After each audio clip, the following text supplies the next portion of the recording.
My name is Eric Julie, and I'm the Shaker Heights High School principal. It's my pleasure to welcome you to our 2021 Virtual Hall of Fame Assembly. I'd like to extend a warm welcome to all of the Hall of Fame inductees and their guests watching today. We cannot celebrate together in the large auditorium, but that can't diminish the joy I feel in welcoming our new inductees to our Shaker Heights High School Hall of Fame. This is my second Hall of Fame assembly ever, and my first virtual Hall of Fame event. Those of you who attended last year may remember that I was wearing a toga for the event. I was double booked for the yearly chariot races, for our Latin classes, and for the Hall of Fame assembly. We have to wait until next fall for the chariot race, but I decided to wear our mascot costume to today's event to bring a little school spirit to this virtual event. Plus, I love getting the opportunity to dress up as Tuffy.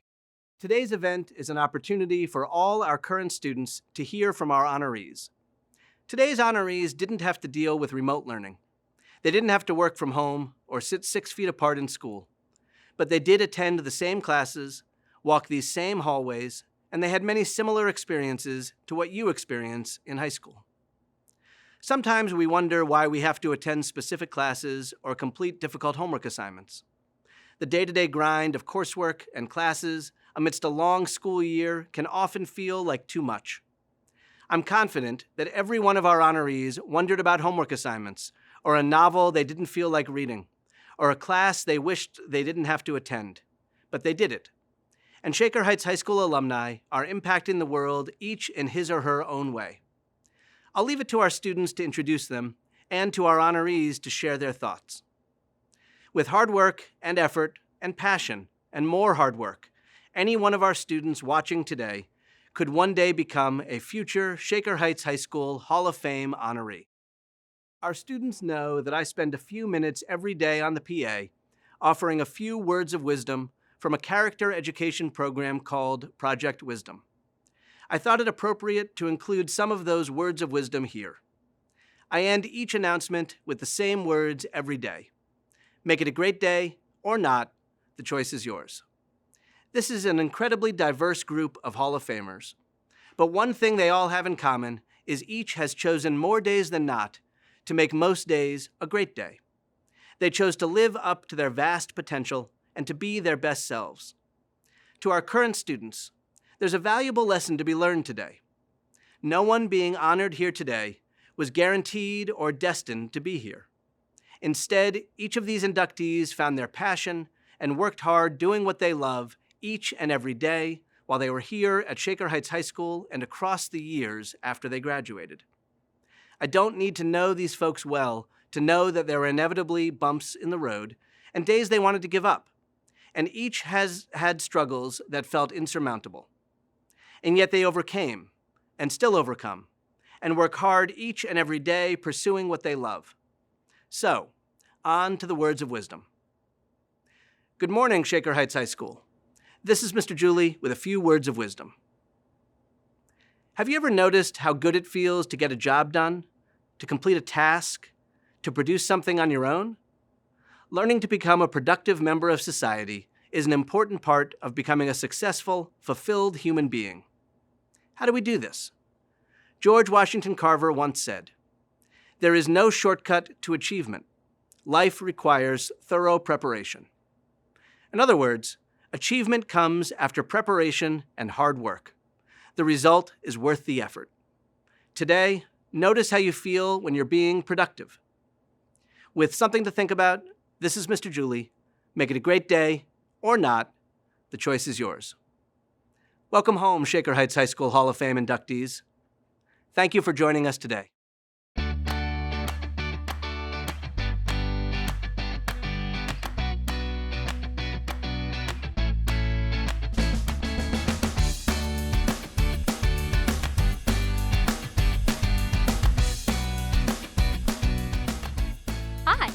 My name is Grace Wilkinson, and it is my pleasure to introduce Carter Bays, class of 1993.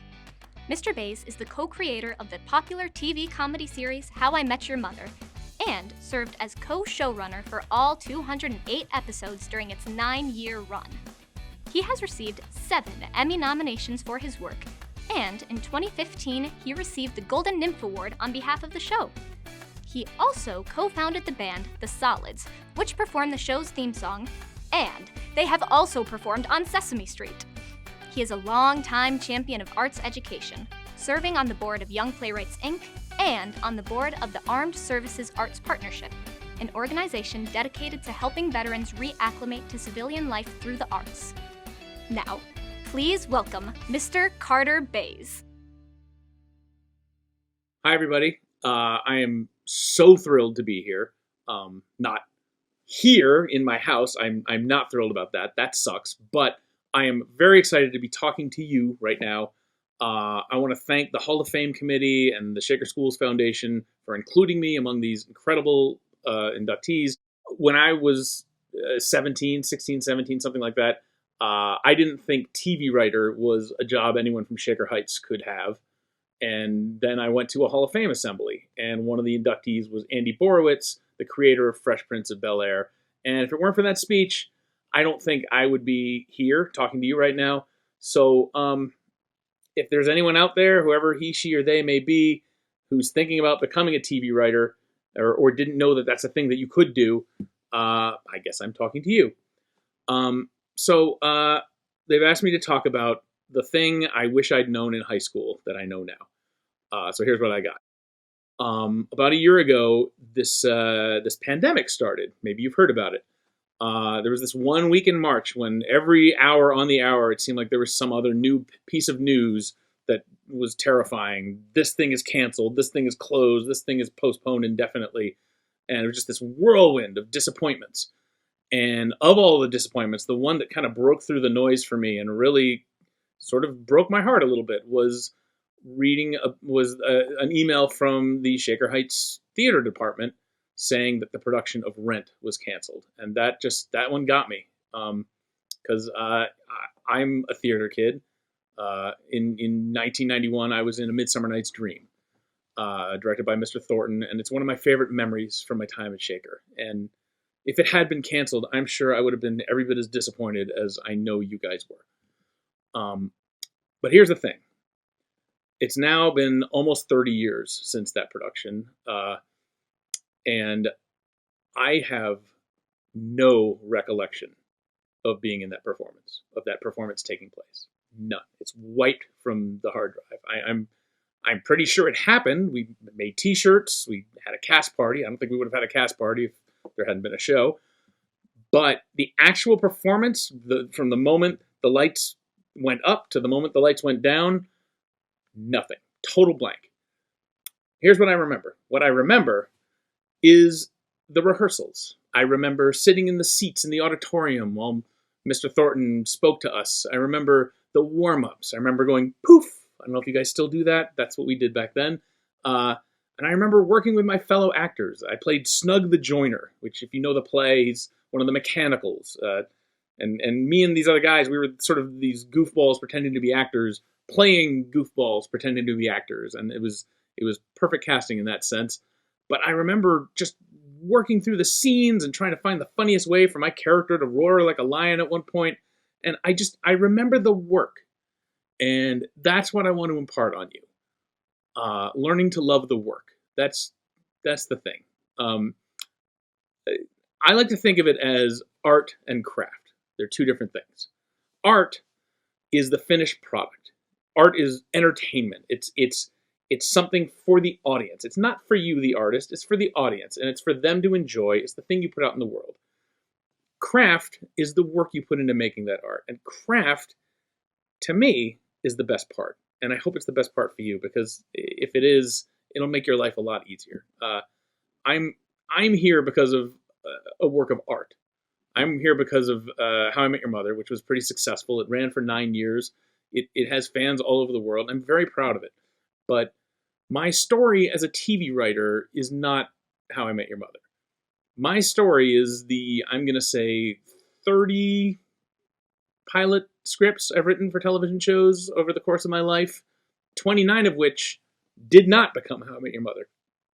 Those 29 I worked so hard on, and I poured everything I had into them and just sweated it out, every single line, every single joke, until eventually at some point each time someone said, sorry, this is not going to be a TV show, you got to move on.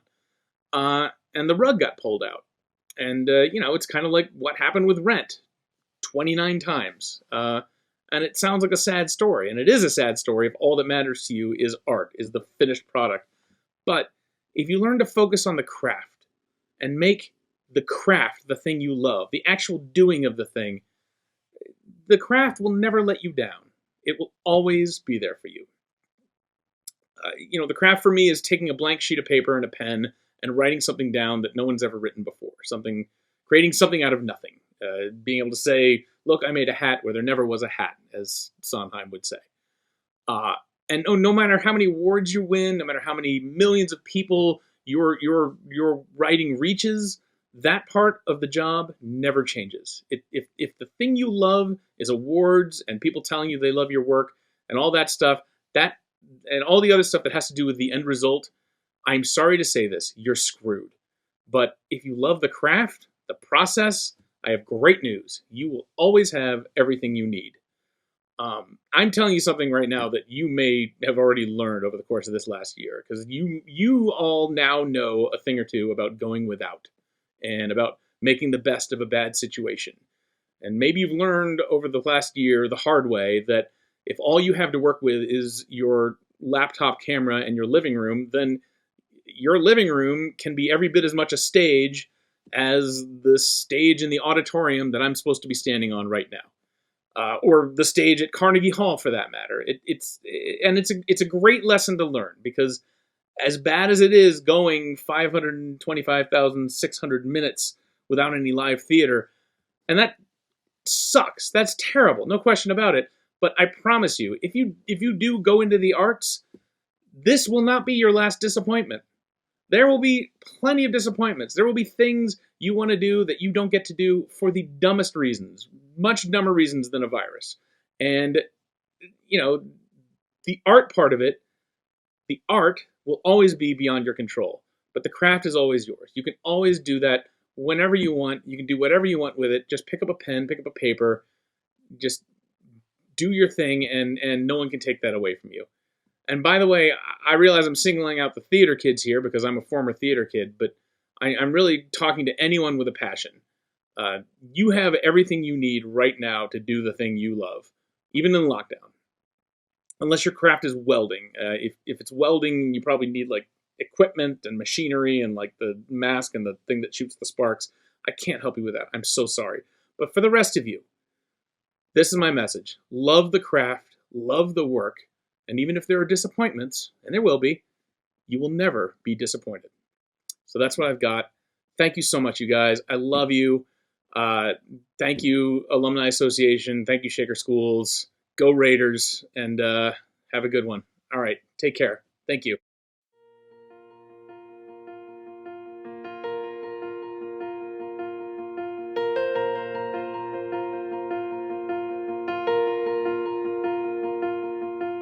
Hi, my name is Anna Butsy, and it's a privilege to introduce my aunt, the Honorable Rebecca Frank Dallett, class of 1987.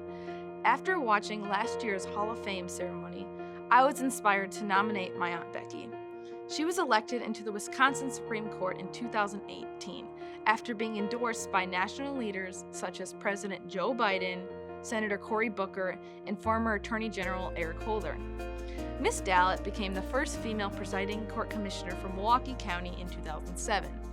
She was elected in the Milwaukee County Circuit Court in 2008 and re-elected in 2014. During that time, she presided over 12,000 civil and criminal cases and acted as presiding judge of the domestic violence courts. Justice Dallett is an avid volunteer with a focus on equal access to justice and empowering women as leaders. Please welcome the Honorable Rebecca Frank Dallett. Welcome to the hearing room for the Wisconsin Supreme Court.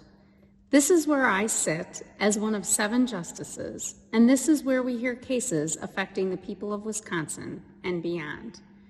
Just this year, we considered whether ballots cast in the 2020 presidential election should be thrown out, and whether our governor has the power to order people to wear masks to protect against COVID-19. I was elected justice in 2018 after taking on special interest groups which had for many years been influencing the election of our state justices. I encountered many who were resigned and did not believe I could win. In my primary race, I faced two opponents, both men. I was labeled too liberal and too conservative, too tough on crime and not tough enough. After I won the primary, my race garnered national attention, including the endorsement of President Joe Biden. I won by 11 points and provided a path for another justice to win in 2020. Before my election to the Supreme Court, I had been twice elected to serve as a Milwaukee County judge, appointed as the county's first female presiding court commissioner, and served as a state and federal prosecutor with a focus on domestic violence and sexually violent crimes. I have relied upon grit and determination to succeed on my career path and a willingness to take enormous risks. I learned these traits, among others, growing up in Shaker schools. My first two lesser-known campaigns took place in the Shaker schools, one in 6th grade for president of Lomond Elementary School, and another junior year for secretary of Shaker Heights High School. I enlisted my dad's help as campaign manager to create campaign slogans and signs. Frank, Frank, Becky Frank in 6th grade with signs in the shape of hot dogs. And Let's Be Frank as my main talking point in my high school speech. I perfected my platform to work on what would benefit students. I shook hands, handed out flyers, reached out to groups. I may have even raised money from my parents for campaign materials. These skills came in handy later on running and winning elections. But even more important was the realization that I am a leader, that I can inspire people, and that I can affect real change. These are my guiding principles today.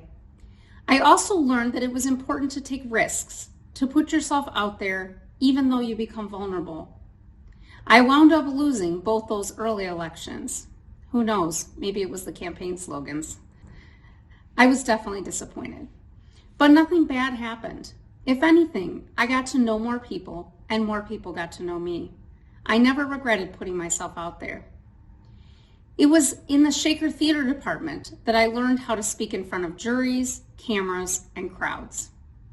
I had stage fright before every audition or show, but I learned to push through it and continue to try out for shows even when I did not get the part I wanted. I developed the confidence on stage to spend my later high school years acting and singing in community theaters across the Cleveland area. It was in government class that I first thought about becoming a judge. Mr. Burry had been arrested, and I was the judge at the mock trial. Before I heard his case, I spent the morning sitting next to the Shaker Heights municipal judge, experiencing firsthand the impact that a judge has on a community helped shape my career path. And there were so many amazing teachers who encouraged my love of reading and writing and fostered my interest in social justice. Like Ms. Tharp in 5th grade, who encouraged me to write and enter the Young Authors Competition, and Mr. Pollock, who I remember standing on a desk in oppression class in high school, demanding that we open our eyes to the racial disparity in our country. Today, I actively work toward equal access to justice as a chair of multiple statewide committees and by educating our county judges throughout the state. And I use my platform as a Supreme Court justice to speak out nationally against the racial disparity that still exists in our criminal justice system. Last but not least, Shaker schools taught me how important it is to fight not only for equality, but for diversity in leadership. Student leaders at Shaker have different gender identities and sexual orientation, are affiliated with divergent political parties, and come from various socioeconomic, racial, religious, and ethnic backgrounds. My niece Anna calls this the Shaker bubble. But outside of Shaker, we have to continue to strive for that kind of equality and diversity in many areas, especially in leadership. When my role model, the late Justice Ruth Bader Ginsburg, was asked, "When will there be enough women on the court?" She replied, "When all of them are." After all, it was men for hundreds of years, and no one thought anything about that. History teaches us that diversity in leadership will not just happen, we must actively strive for it. As Justice Ginsburg also said, fight for the things you care about, but do it in a way that will lead others to join you. I challenge the next generation of Shaker graduates to become leaders in whatever area you pursue, to run for office, locally and beyond. As you learned in Shaker schools, your voice needs to be heard. As proud as I am of my career, I'm most proud to be the mom of Abby, Ellie, and Rachel. I was born a Buckeye, I'm an adopted Badger, but I will always be a Red Raider at heart.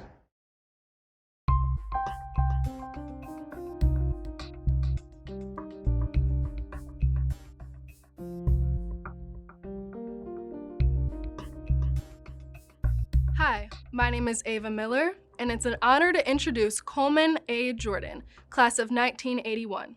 Mr. Jordan is a professor of architecture at Morgan State University and principal of Studio CAJ.E, an interdisciplinary research design practice.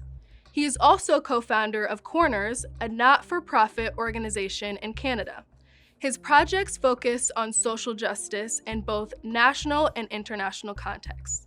His most recent project is in Kenya, where he and his colleagues are rethinking accessible design for a boarding school devoted to youth with disabilities. He received a W.E.B. Du Bois Fellowship at Harvard University to research past and present issues stemming from the historical Black Atlantic slave trade. Please welcome Mr. Coleman Jordan. Hello, Shaker Heights High students. I'm Coleman Jordan. Jordan is my last name, and I am from the class of 1981.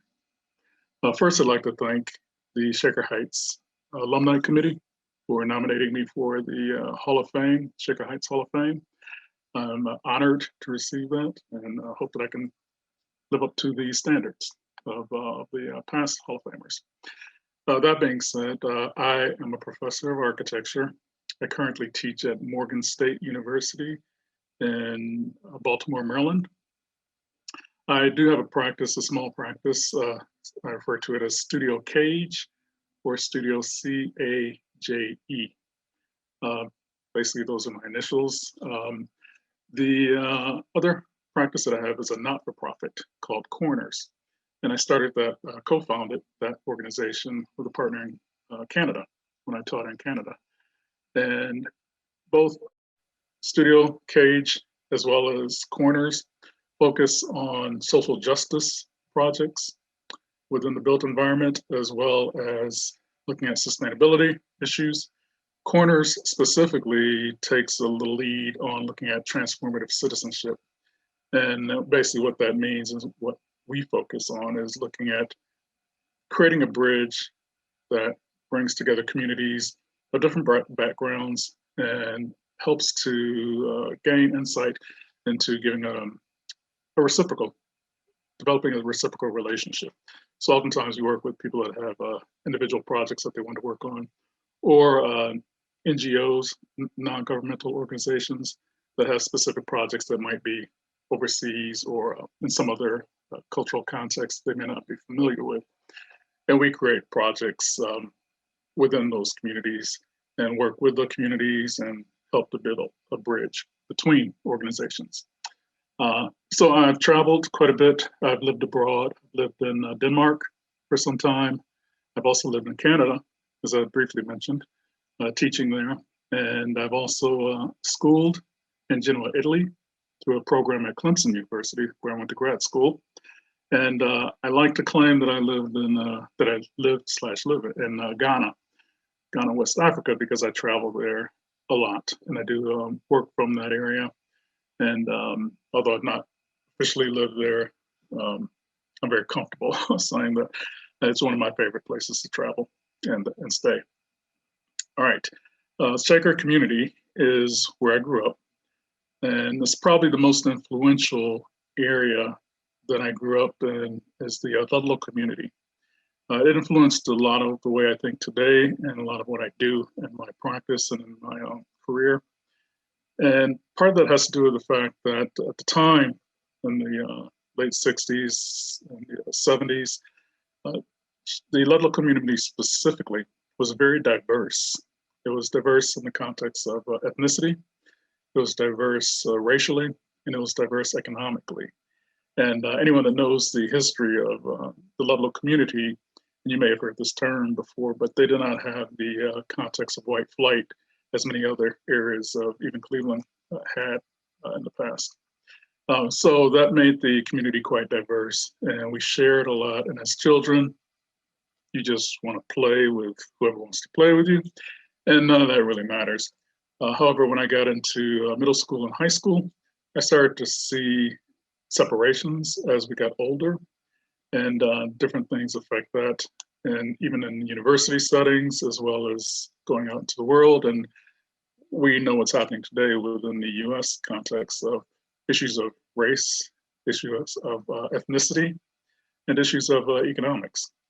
So part of my understanding, I think from my experience at Ludlow, drew me to look at projects like I look at within my practice on issues of social justice and sustainability as far as environmental issues are concerned, and then transformative citizenship.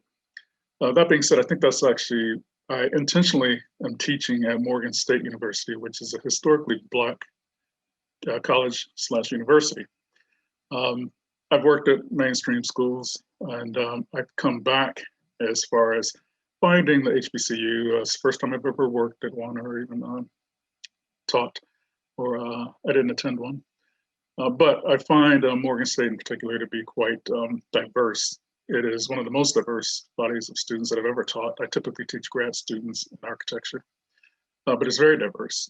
I have students from all over the world globally. We have students of different genders, different sexuality, different cultures, different races, and it's a very comfortable experience. And so we were asked as well in this presentation if we had any advice for students. And the only advice I would really say is, from my background, is that don't segregate yourselves. I think it was something, again, that I saw even in the Shaker system from elementary to high school and to college and beyond. And I would just say, don't do it. Get to know people of difference. Don't be intimidated, and get to know others. I think that's what's going to take us further in this life and in this world. So that would be my advice to you. And I do hope to see everyone somewhere down the road after this pandemic is over. And other than that, thank you for your time. And I look forward to, doing what we're supposed to do with the Hall of Fame. And so take care and be safe.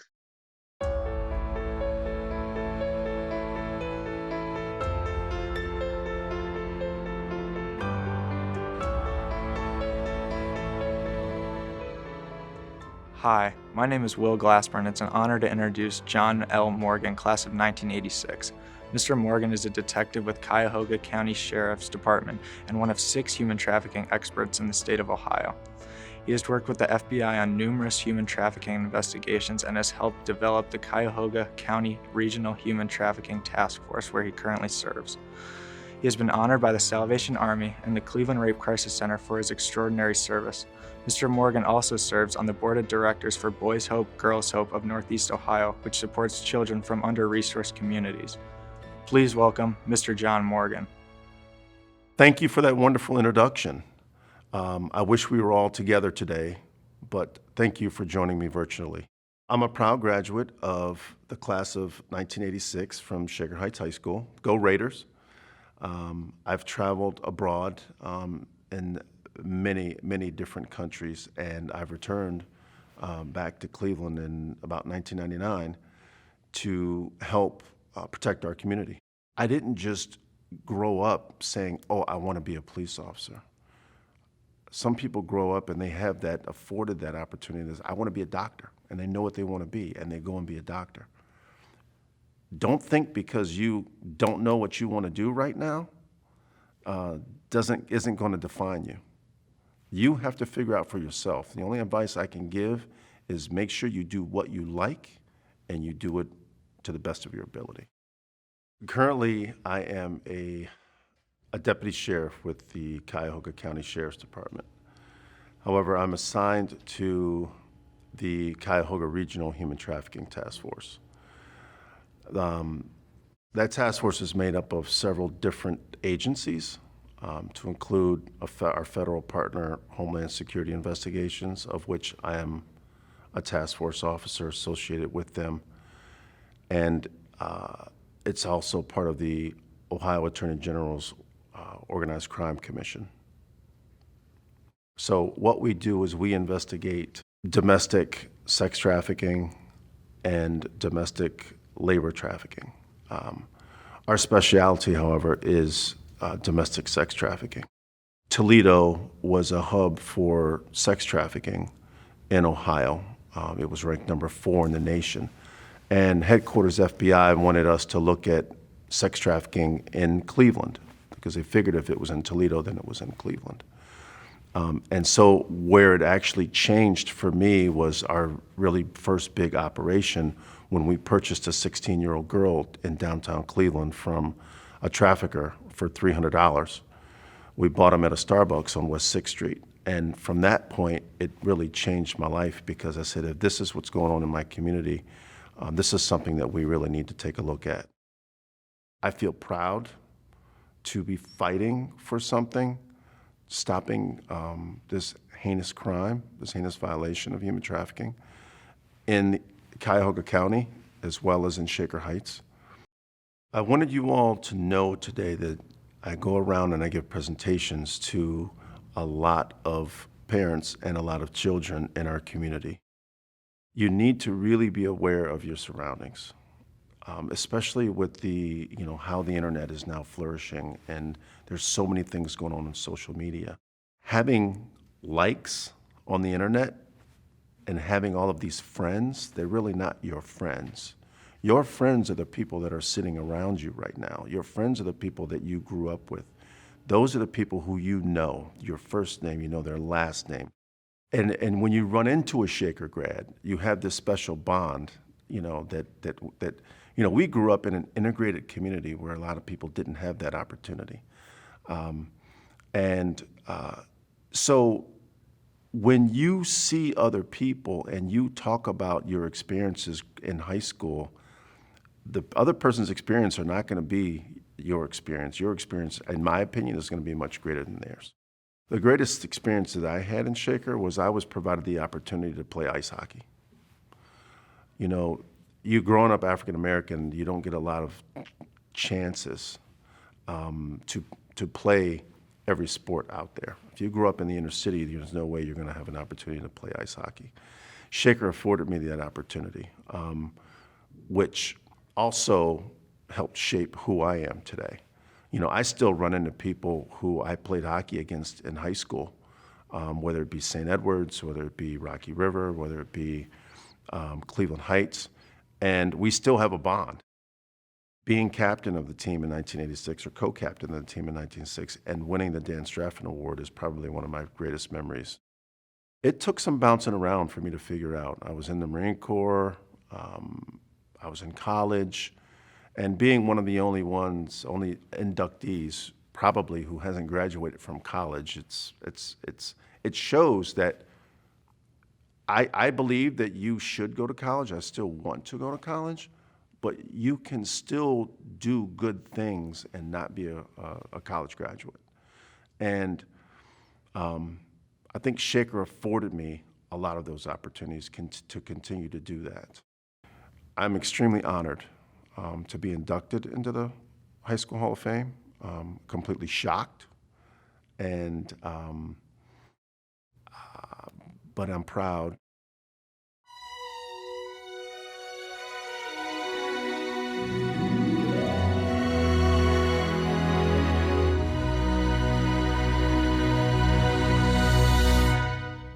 Hi, my name is Rebecca Rhodes, and it's my pleasure to introduce John Morris Russell, class of 1978. Mr. Russell is a Grammy-nominated conductor, collaborator, and educator. He is in his 10th year leading the Cincinnati Pops Orchestra. He also serves as music director of the Hilton Head Symphony Orchestra and principal Pops conductor of the Buffalo Philharmonic Orchestra. As a guest conductor, he has worked with many of America's most distinguished orchestras, including the Cleveland Orchestra, Los Angeles Philharmonic, New York Philharmonic, Boston Pops, and National Symphony. He has collaborated with such musical greats as Aretha Franklin, Emanuel Axe, Amy Grant, Vince Gill, and Branford Marsalis. Please welcome Mr. John Morris Russell. Thank you to the Shaker Schools Foundation and the Shaker Heights High School Hall of Fame for this great honor. I am deeply touched and grateful for this recognition, and thank all of the teachers and mentors whose wisdom, patience, and guidance has been a lifelong inspiration. I'd like to share a story with everyone about the importance of teachers and of doing the right thing. It starts in 1892 when a wealthy New York socialite, Jeanette Thurber, created a uniquely American school of music to attract the finest young talent in the country, regardless of race, ethnicity, gender, religion, or even the ability to pay. Mrs. Thurber had wanted to pursue a career in music, but her parents forbade her, as it was a profession not fit for a woman. So she wanted to give others the opportunity she never had, a conservatory open to all for the development of American music that was not merely an extension of European style. To lead her National Conservatory of Music, she invited Antonin Dvorak from the Czech Republic, arguably the greatest living composer of the era, to lead the school, where he composed perhaps the most renowned symphonic work, the New World Symphony, which, by the way, the Cleveland Orchestra plays the living daylights out of. But even more importantly, where he taught a dozen young composers. As each of Dvorak's students went out into the world as composers, there were few orchestras at that time that would perform a work written by a woman, or an African American, or a Jew, even if they had studied with the incomparable Dvorak. Undaunted, they all went into teaching, and who they taught represent the foundation of American music to come. Ruth Crawford Seeger, whose son Pete Seeger was at the epicenter of the folk rock movement. George Gershwin, whose works represent the core of the Great American Songbook. Aaron Copeland, our country's greatest orchestral composer. Edward Duke Ellington, the incomparable jazz master who influenced everyone from jazz to R&B to hip-hop. When people think of America's greatest contribution to world culture, it is the unique musical styles represented by these seminal figures, each of whom were inspired by the teachers who, despite the crushing intolerance of the time, were invited to the table by Jeanette Thurber. Bono from U2 said, "Music can change the world because music changes people." I'd like to say that teachers make the world better because teachers make people better. So I want to thank Janet Blakely, who at Ludlow Elementary walked up and down the rows of my 4th grade class and asked each of us, "And what instrument will you play?" Jack Booth at Byron Junior High School, who encouraged Larry Badler and Arif Ali and me to jam in the band room during lunch period. Fred Mosier at the high school, who led the brass ensemble, marching band, concert band, orchestra, jazz ensemble, pep band, and who gave me my first break as a conductor, fresh out of college, to take over his position for a year. To Mrs. Mobley in English, who revealed the story behind the story in the works of Steinbeck, and never let a day go by without pushing us all to develop a richly nuanced vocabulary. And Mr. Everson in chorus, who signed off on the senior project me and my fellow music geeks had concocted, putting together what became Shaker's premier garage band in the late 70s, Seabreeze. And thanks to Keith McCann for the lamest band name ever. To all of my teachers, I owe you such a tremendous debt of gratitude. Even the two in my 12 years' time who weren't particularly my cup of tea. It built character, after all. To all my fellow band geeks out there, the chorus geeks, the theater geeks, you can make a career in the creative community. It's been said that to succeed in the world of arts and entertainment, don't have a plan B. Those who succeed put everything into it. I would like to modify this a wee bit as a parent of a recent high school grad by saying, be aware that the creative universe is vast and deep. Be open to finding the place where your skills, strengths, and passion can make a difference. It may not be exactly at the place where you imagine yourself at this moment, but a quest to reveal truth and beauty in the world can take many different paths. Go there. Embrace literature, embrace science, social studies, and yes, math. Knowledge of these will give you the touchstones to your craft that talent alone can't. Practice, practice, and practice performing too. I finish by thanking my parents, who in 1957 made the decision to move to Ashwood Road in the Ludlow neighborhood, my childhood home, so our family could grow up with neighbors who together represented something a bit closer to the real American dream. The diverse and dynamic experience at Ludlow Elementary feels to me, in a small way, what the students at the National Conservatory must have felt. Normal, in a time when most of the nation was not. Sharing stories with fellow Ludlow alums, several of whom are here in this Hall of Fame class of 2020, it seems we were all touched by that glimmer of infinite possibility because of the choices made by our schools, our neighbors, our parents. I trust and hope that mindfulness and courage will continue to embolden our beloved Shaker Schools to maintain its excellence and to continue to do the right thing. Thank you.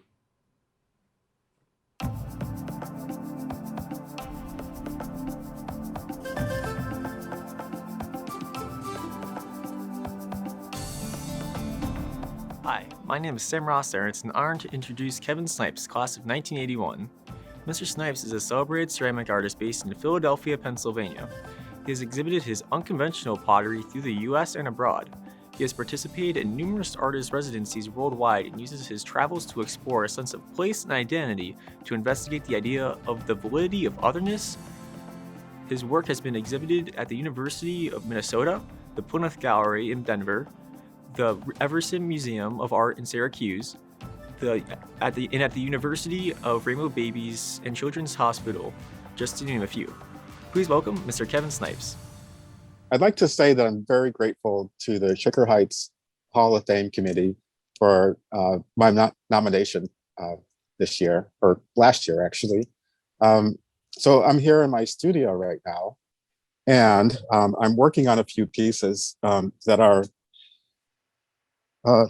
they're kind of like plates, so this is a blank one, but here's another one that's already drawn on.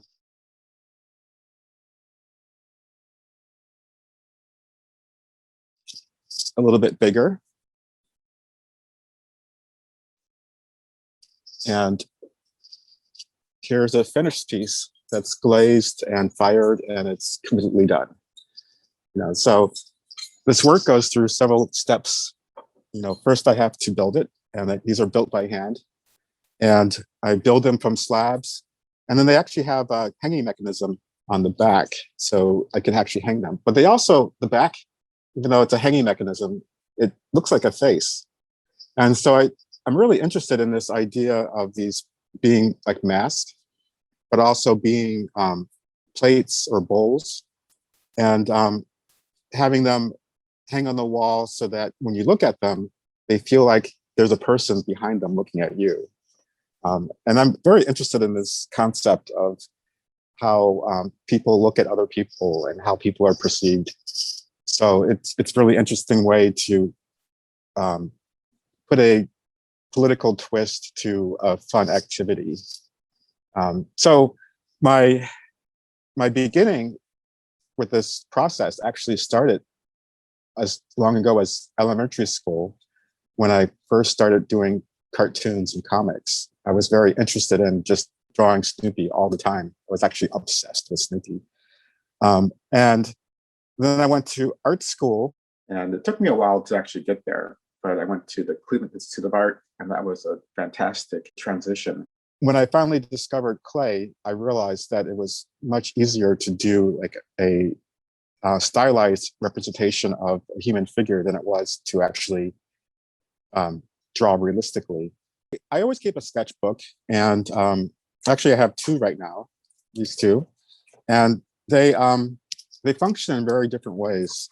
But I feel like my sketchbook is a superpower for me. You know, it has all the ideas that I think about relating to art and to craft and to life and to politics. You know, sometimes they're just kind of just really just doodles. You know, so when I first started working as, you know, I didn't have a sketchbook in high school, but then we were encouraged to in college. And I love that, you know, it's a place where I can just put down, you know, random ideas, you know, so sometimes I put down lists of funny phrases that I overhear. You know, sometimes there's just, you know, like just words. You know, sometimes there's images of things I'm interested in. You know, here's a photograph of a collage drawing I did. And it's really very useful tool. It's actually probably my most important tool in my studio, having a sketchbook, because this is where all the ideas come from. I've done a lot of other art forms, but it was coming to ceramics, starting in college, where I realized that I could combine drawing and building. And for me, this was like an epiphany. It was like genius. Like I could actually like build stuff and draw on it too. And I love that idea because as a little kid, I could draw in school. And so all my friends knew me as a person who drew really well. But at home, I loved to build things. You know, I had a sandbox in my backyard, and I had every building toy you could think of. I had Legos and Lincoln Logs. And it was interesting because, you know, your friends know you as something. And so you start to think of yourself as that. But then you realize that there's more to you than just what your friends think of you. And that took me a while. So I kind of discovered in college that I was a broader person than I thought I was. I think that one of the most important things to remember about art is that art plays a really important role in society, whether it's music or dance or movies or writing, theater, it's all art. And they're all things that operate outside of the normal everyday going to school, going to work. You know, so artists they're kind of people in society who get to experiment and take risk and do things that are not normal. And I love that about art. And I try to remind myself of that all the time, because part of making art is facing fears. You know, it's scary to work on a project and think you're going to mess it up. But really, it's that thing where you don't know what you're going to do with it, but then you work through it and you find these ideas as you work and you discover something new. You know, so I think that being, you know, facing the fear of messing up is like one of the best ways to make good art.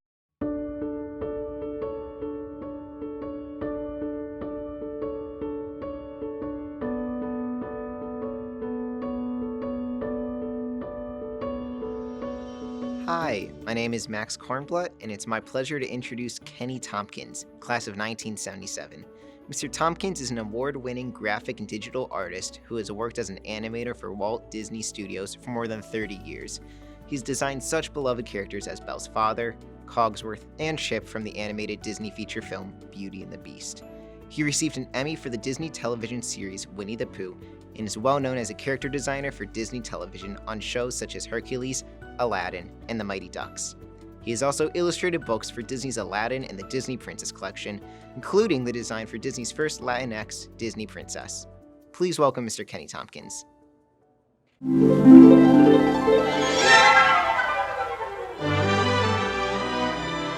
Hello, Shaker Heights Red Raiders. This is Kenny Tompkins, class of 1977. And I was asked to talk about some of my teachers. And there's a couple of them that stand out to my recollection. And it's my algebra teacher. His name was Mr. Holtzhauser.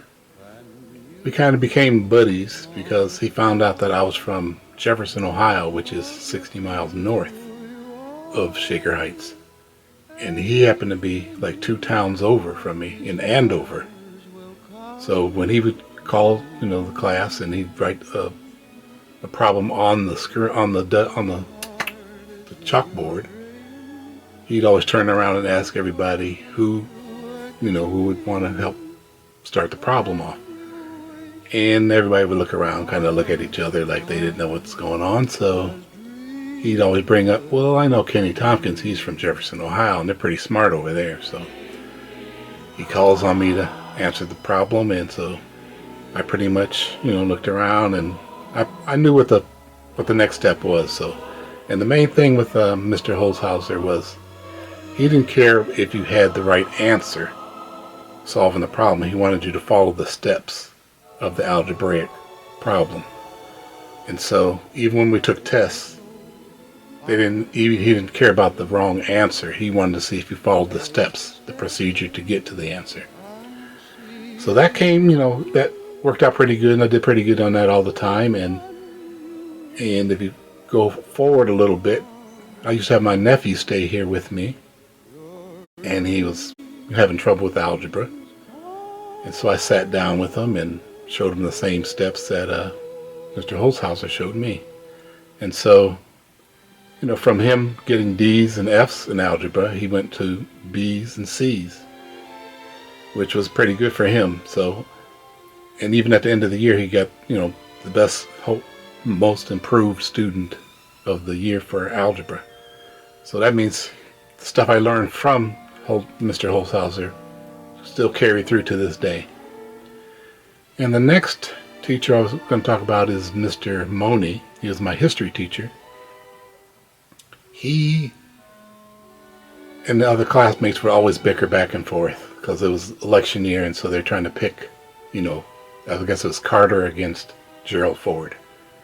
Most of the class was all Republican, so they're always fighting for Gerald Ford. They're like razzing each other back and forth. And I'm sitting there quietly, to the side, and I'm just kind of scribbling a picture of the teacher on my desk, always kind of, just doodled away all the time. And what he did, I guess he saw me doodling on my top of my desk one day. He goes, can I see you after class? And so I said, all right, I'm in trouble now. I was drawing on the desk. But what he did was, after the class left, he wanted me to draw a picture on his shirt. And the picture was supposed to be of Jimmy Carter, because Jimmy Carter's, the election was that night. So he's back and forth with all the students, back and forth. Oh yeah, the Republicans are going to win. Gerald Ford. And so the next morning, I had drawn a picture for him and handed it to him. And he came into class kind of late. Everybody's kind of like staring at him because they know that Carter won. And he kind of opens his shirt up like Superman and shows this picture, this cartoon character of Jimmy Carter that I drew.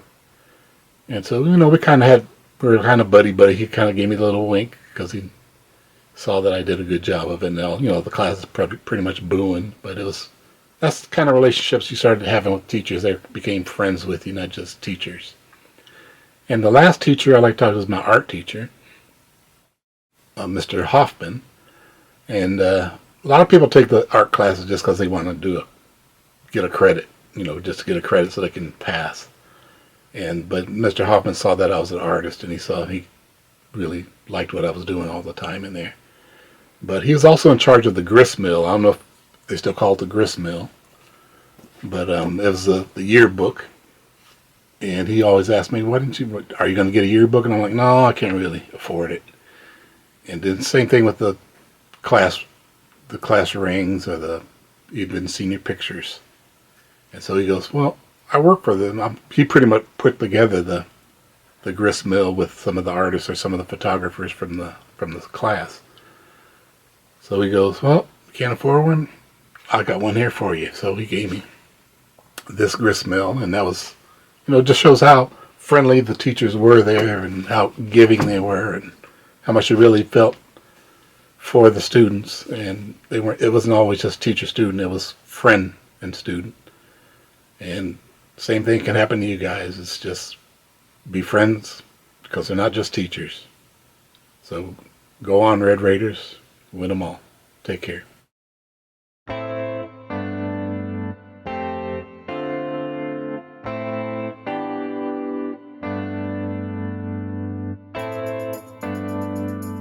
Hi, my name is Zersha Mad McNeil. It's an honor to introduce Reverend Dr. Alan E. Waller, class of 1982.